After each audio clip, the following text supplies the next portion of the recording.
800 सालों तक एक ऐसा ऐतिहासिक और विशाल शहर था जो पूरी तरह से अजेय खड़ा रहा। 23 महान सम्राटों ने इस शहर को जीतने की अनगिनत कोशिशें की, लेकिन हर कोई नाकाम रहा। ये एक ऐसा लक्ष्य था जिसे अभेद्य माना जाता था। इन विशाल दीवारों के पीछे का इतिहास और उन्हें भेदने की कोशिश की ये कहानी असाधारण रणनीतियों और इंजीनियरिंग के चमत्कारों से भरी है। इस विश्लेषण में हम देखेंगे कि कैसे एक सदियों पुराने सपने ने दुनिया के नक्शे को हमेशा के लिए बदल कर रख दिया। तो सवाल ये उठता है कि जो काम 23 बड़े बड़े सम्राट 800 सालों में नहीं कर पाए, वो 21 साल के एक लड़के ने कैसे कर दिखाया। इस अभेद्य किले को जीतने का एक बहुत बड़ा सपना सुल्तान मुराद ने देखा था, लेकिन उनके हर प्रयास के विफल होने के बाद ये सपना पूरी तरह टूट गया। खैर, ये केवल एक हारी हुई लड़ाई नहीं थी, बल्कि एक भारी बोझ था जो उन्होंने अपने बेटे सुल्तान महमूद को विरासत में दिया। एक पिता का अधूरा सपना जो आगे चलकर इतिहास की सबसे बड़ी सैन्य घेराबंदी की नींव रखने वाला था। सबसे हैरानी की बात तो ये है कि जब महमद को उस्मानिया सल्तनत का तख्त सौंपा गया, तब उनकी उम्र सिर्फ 19 वर्ष थी। सिर्फ 19 साल।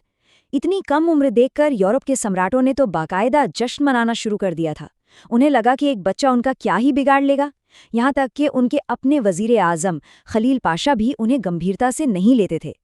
लेकिन कम उम्र की ये धारणा ही आगे चलकर इतिहास का सबसे बड़ा धोखा साबित होने वाली थी। सत्ता संभालते ही महमद ने एक अभूतपूर्व तैयारी शुरू कर दी। ऑर्बन नाम का एक बेहद कुशल इंजीनियर सबसे पहले रोमन सम्राट के पास एक विशाल हथियार का प्रस्ताव लेकर गया, लेकिन रोमन साम्राज्य के पास इतने पैसे ही नहीं थे कि वे उसे खरीद सकें। इसके बाद ऑर्बन ने यही प्रस्ताव महमद के सामने रखा।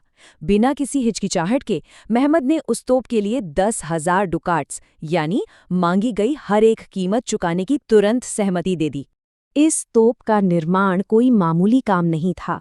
बेसिलिका नाम की ये दुनिया की सबसे बड़ी तोप थी, जो 8 मीटर लंबी और लगभग 3 मंजिला इमारत जितनी ऊंची थी। इसका वजन इतना ज्यादा था कि इसे राजधानी से कुस्तुनतुनिया तक ले जाने के लिए महमद को पूरी तरह से नई सड़कों और नए पुलों का निर्माण करवाना पड़ा। सच में ये इंजीनियरिंग के क्षेत्र में एक अभूतपूर्व कदम था। अब जाहिर है, जब इतनी विशाल तोप और सेना शहर की ओर बढ़ने लगी तो रोमन सम्राट की घबराहट लाजमी थी। उन्होंने तुरंत पूरे यूरोप से मदद की गुहार लगाई। जवाब में पोप ने जियोवान्नी जस्टिनियानी को भेजा। जस्टिनियानी अपने समय के सबसे शानदार जनरलों में से एक थे और उन्हें इन ऐतिहासिक दीवारों की रक्षा की पूरी जिम्मेदारी सौंपी गई। ये एक ऐसा मुकाबला था जहां एक तरफ बेहतरीन हमलावर तकनीक थी और दूसरी तरफ एक बिल्कुल अभेद्य रक्षा प्रणाली। महमूद ने इस घेराबंदी के लिए 4 अलग-अलग आक्रामक रणनीतियां अपनाईं, लेकिन शुरुआत में ये चारों ही भयानक रूप से विफल साबित हुईं। हर कदम पर दोनों पक्षों के बीच मौत का एक भयानक खेल चल रहा था और कोई भी पीछे हटने को तैयार नहीं था। पहली 2 विफलताओं को समझना बहुत जरूरी है। पानी के रास्ते से शहर में प्रवेश करने वाले गोल्डन हॉर्न को एक विशाल 30 टन भारी लोहे की जंजीर से पूरी तरह बंद कर दिया गया था, जिससे नौसेना रत्ती भर भी आगे नहीं बढ़ सकी। वहीं जमीन पर महमद की सेना ने लगातार हमले किए, लेकिन जस्टिनियानी के नेतृत्व में रोमन रक्षकों ने बेजोड़ बहादुरी दिखाई और हर एक जमीनी हमले को पूरी तरह नाकाम कर दिया। जमीन और पानी से नाकाम होने के बाद तीसरी रणनीति और भी चौंकाने वाली थी, जमीन के नीचे से हमला। सैनिकों ने शहर की लंबी दीवारों के नीचे से सुरंगें खोदना शुरू किया, लेकिन रोमन रक्षकों ने इसका भी पता लगा लिया। उन्होंने उन सुरंगों में उबलता हुआ तेल डाला और उन्हें आग लगा दी। ये एक बेहद दर्दनाक और विनाशकारी विफलता थी, जिसने साबित कर दिया कि शहर की रक्षा प्रणाली कितनी सतर्क और मजबूत थी। अब चौथी रणनीति पर आते हैं, जहां सारा दारोमदार उस विशाल बेसिलिका तोप पर था। ये तोप 600 किलोग्राम के भारी भरकम गोले दागती थी। जब ये विशालकाय गोले 1000 साल पुरानी दीवारों से टकराते तो पत्थर चकनाचूर होने लगते थे। पहली बार ऐसा लग रहा था कि शायद ये अभेद्य दीवारें अब टूट जाएंगी। लेकिन इस महा हथियार की अपनी कुछ सीमाएं थीं। बेसिलिका को एक बार चलाने के बाद दोबारा तैयार करने में पूरे 3 घंटे का समय लगता था, और इसी बीच रोमन रक्षक कुशलता से टूटी हुई दीवारों की मरम्मत कर लेते थे। जब तोप को तेजी से चलाने का दबाव बनाया गया तो अत्यधिक गर्मी के कारण इसका स्टील चटक गया, तोप में एक भयानक विस्फोट हुआ जिसमें इसे बनाने वाले इंजीनियर ओर्बन की भी जान चली गई। इस अंतिम विफलता के बाद हालात पूरी तरह बदल गए। ऑटोमन खेमे में चारों ओर घोर निराशा फैल गई। सारी रणनीतियां, सारे साधन और सारी उम्मीदें खत्म होती दिख रही थीं। ऐसा लग रहा था कि इतिहास फिर से खुद को दोहरा रहा है। वहीं दूसरी तरफ शहर के अंदर रोमन रक्षक जश्न मना रहे थे, क्योंकि उन्हें विश्वास हो गया था कि उनका शहर एक बार फिर सुरक्षित बच गया है। लेकिन हार मान लेना इस कहानी का अंत नहीं था। इसी निराशा के बीच एक ऐसी योजना ने जन्म लिया जो सुनने में ही बिल्कुल असंभव लगती थी। ये एक गुप्त योजना थी जिसे सुल्तान ने केवल अपने सबसे वफादार जनरल ज़ैगनोस पाशा के साथ साझा किया। लक्ष्य था उस 30 टन की समुद्री जंजीर को पूरी तरह से पार कर जाना, वो भी बिना उसे छुए। ये इंजीनियरिंग का एक ऐसा चमत्कार था जिस पर विश्वास करना आज भी मुश्किल है। रात के अंधेरे में पहाड़ों के ऊपर लकड़ियों का एक पूरा रास्ता बिछाया गया। घर्षण कम करने के लिए लकड़ियों पर पिघली हुई जानवरों की चर्बी लगाई गई।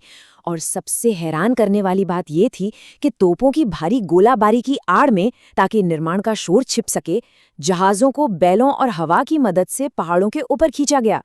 जरा कल्पना कीजिए, केवल एक रात के भीतर 40 टन वजन वाले 70 जहाज़ों को जमीन के रास्ते घसीटकर सीधा गोल्डन हॉर्न के पानी में उतार दिया गया।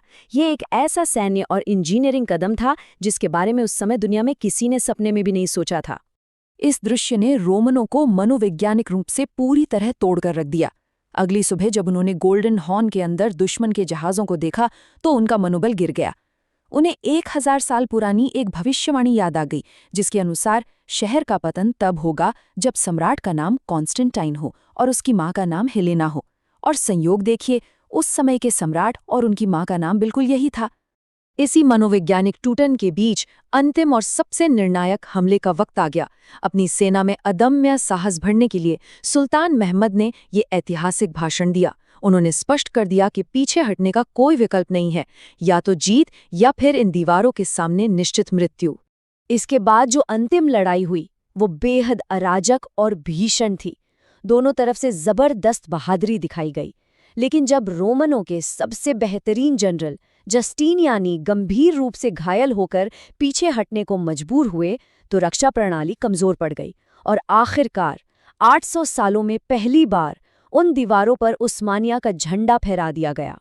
शहर का पतन एक युग का अंत था।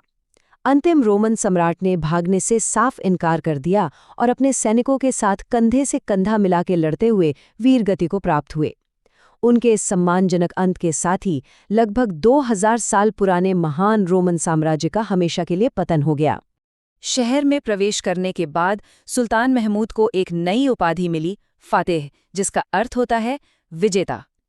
उन्होंने शहर की सबसे प्रतिष्ठित इमारत हागिया सोफिया को परिवर्तित किया और इस तरह उस शहर की रूपरेखा को एक नया आकार दिया, जिसे दुनिया आज इस्तांबुल के नाम से जानती है। इस ऐतिहासिक जीत के बाद सप्ताह के भीतर भी बड़े बदलाव हुए। सुल्तान ने उस वज़ीर-ए-आज़म खलील पाशा को मृत्युदंड दिया जिसने हमेशा उन पर संदेह किया था और उन्हें बच्चा समझा था। उनकी जगह उस असंभव योजना में साथ देने वाले वफादार ज़गनोस पाशा को साम्राज्य का नया वज़ीर-ए-आज़म बना दिया गया। इस पूरे विश्लेषण से एक बात बिल्कुल स्पष्ट होती है, दृढ़ संकल्प और कुछ नया सोचने की क्षमता इतिहास की दिशा बदल सकती है। इस जीत ने एक नई विश्व शक्ति ऑटोमन साम्राज्य को जन्म दिया। ये पूरी गाथा सोचने पर मजबूर करती है कि जब कोई लक्ष्य असंभव लगे तो शायद उसे हासिल करने के लिए केवल ताकत नहीं, बल्कि पहाड़ों पर जहाज चलाने जैसी किसी बिल्कुल नई सोच की आवश्यकता होती है। अगर एक 21 साल का युवा रातों रात दुनिया की ताकत का संतुलन बदल सकता है, तो और कौन सी असंभव लगने वाली बाधाएं हैं जो बस एक नए दृष्टिकोण की प्रतीक्षा कर रही हैं।